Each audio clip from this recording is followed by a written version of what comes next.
ಅಕ್ಕನ್ 1000 ಸತಿ ಹೇಳಿದೀನಿ ಇವ್ರಿಗೆಲ್ಲ ಮನೆಯಿಂದ ಆಚೆ ಹೊರಬೇಡ್ರಿ ಅಂತ. ಬಾಯಿ ಅಕ್ಕಳ ನಾಳೆ ಬೆಳಿಗ್ಗೆ ಎದ್ದೇಳ್ಬಾರ್ದು ಗೊತ್ತಾಯ್ತು. ನೀವೇ ನೋಡ್ತಾ ಇದೀರ. ಓರ ಒಳಗೆ ಓರ ಓರ ಐ ಕರಿಯ ಓ ಮನೆ ಓ ಅಕ್ಕ ನೀನೋಗ ಮನೆಗ್ಲೇ. ನಾನು ಹೋಗ್ಬೇಕಾ ನೀನೋಗ ತೆಗಾಮಕ್ಕ ಹೊಡಿಕ್ಲೈ. ಐ ರಾತ್ರಿ ಚಪಾತಿ ಊಟ ಬೇಕು. ಊಟ ಬೇಕಾ ನಿಂಗೆ? ನೀನ್ ಅಕ್ಕ ಹೊಟ್ಟೆ ಅನ್ನ ತಿಂತಾರ 7 ತಿಂತಾರ ಅಣ್ಣ ನನ್ನ ಮಕ್ಕಳು. ಊಟ ಮಾಡಿ 3 ದಿವಸ ಆಗಿದ್ರೆ ಬಾಯಿ ಮಣ್ಣಿ ಬೋಳಿ ಮಗ. ಇನ್ನೂ ಬೇಕಾ ಊಟ? ತಗೋ.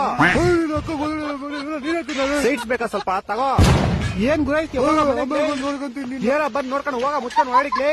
ಈ ನನ್ ಮಕ್ಳು ತಿನ್ಬಿಟ್ಟು ಏನ್ ಕೆಲಸ? ಹೋಗ ಮನೆ ಹೋಗ ಮನೆಗೆ ಎಲ್ಲ ಗೋಳಿ ಹೋಯ್ ನಿಂಗೇನ್ ಸಪರೇಟ್ ಓರ ಎಲ್ಲ ಹೋಯ್ತಾ ಇರ್ಬೇಕು ಸುಮ್ನೆ. ಇವನೊಬ್ಬ ಬೇವಸೇನ ಯಾಕೆ ಹೌಚ್ಕೊಂಡಿದ್ಯಾ? ದಮ್ಮಿದೆ ಇಲ್ಲಿ ಬಂದ್ ಮಾತಾಡಲ್ಲ. ನಡಿ ನೀನ್ ಅಕ್ಕನ್ ಮನೆಗೆ. ಕೋಲ್ ಇಟ್ಬಿಟ್ಟು ಬರೋ ನೋಡ್ಕೊಂತೀನಿ ನಿನ್ನಲ್ಲಿ.